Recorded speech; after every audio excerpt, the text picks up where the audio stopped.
السلام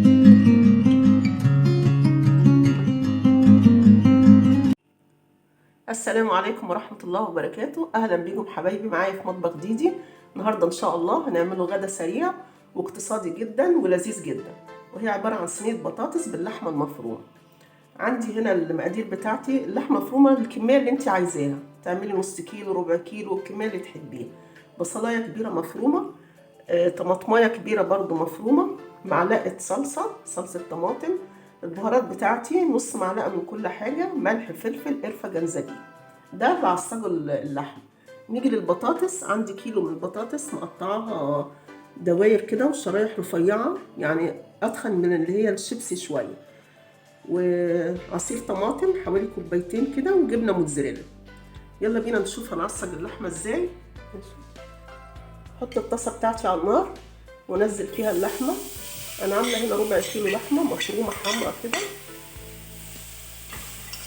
وهقلب فيها لحد ما تاخد لون السوا،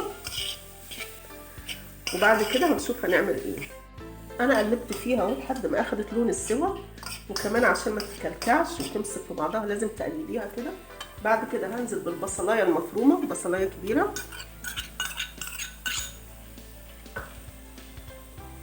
طماطمايه مفرومه،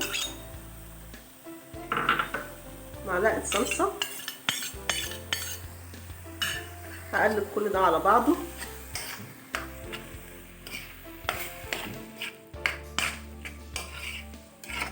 هنزل عليها بعد كده البهارات بتاعتي.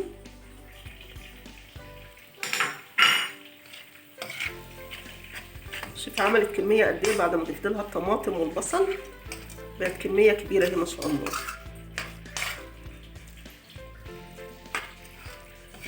دلوقتي انا هغطي عليها واسيبها تستوي.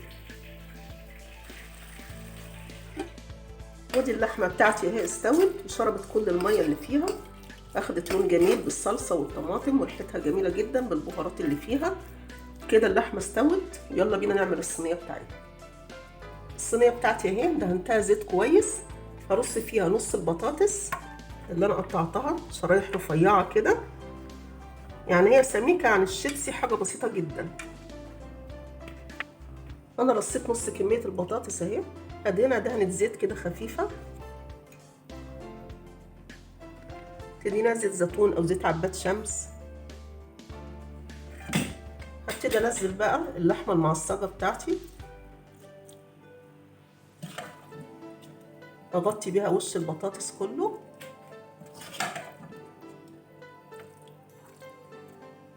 احاول اسويها كده فوقيها واغطي بيها الوش. انا سويت اللحمه اهي فوق البطاطس كويس قوي، خدت الوش كله. بقيه البطاطس هرصها كده فوق اللحمه زي ما رصيت النص اللي تحت، اغطي بيها الوش كله.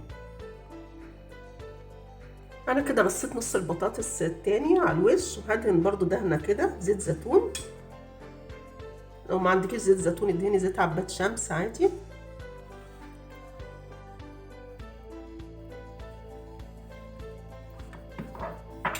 دلوقتي انا مولعه الفرن بتاعي سخن على درجه حراره 180، بس قبل ما ادخلها احط على وشها شويه صلصه طماطم كده، وبرضو حاطه لها سنه ملح وفلفل الصلصه عشان ما تبقاش عدمه.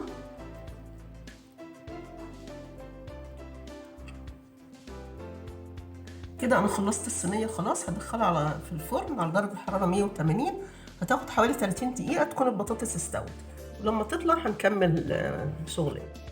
انا طلعت الصينيه اهي من الفرن استوت، خدت حوالي 40 دقيقه. دلوقتي هرش على وشها جبنه موتزاريلا، ممكن تحطي موتزاريلا مع شيدر، هتديها مطه جميله وطعم جميل برضو. غطي الوش كده بجبنه موتزاريلا. وفي الحاله دي انا هولع عليها الشوايه بس، لان هي مستويه. انا بس هدخلها تحت الشوايه عشان الجبنه تسيح. هحط لها كمان رشه زعتر على الوش كده فوق الجبنه، تديله ريحه حلوه قوي، طعم برضو.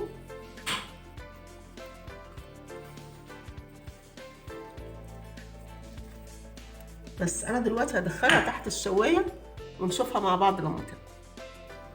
ودي الصينيه بتاعتي اهي بعد ما طلعتها من الفرن، اخدت لون جميل جدا، والجبنه ساحت فوقيها ووشها احمر وجميل، ولونها وطعمها وريحتها مش قادره اوصف لكم ريحتها شكلها ايه. هنقطع منها قطعه كده ونشوفها مع بعض. انا قطعتها اهو، نطلع منها قطعه كده نشوفها مع بعض اهي. ريحتها جميله جدا، طعمها جميل جدا.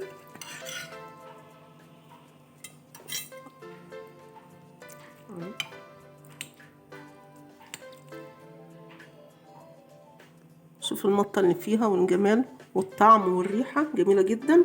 عايزاكم تجربوها ان شاء الله هتعجبكم.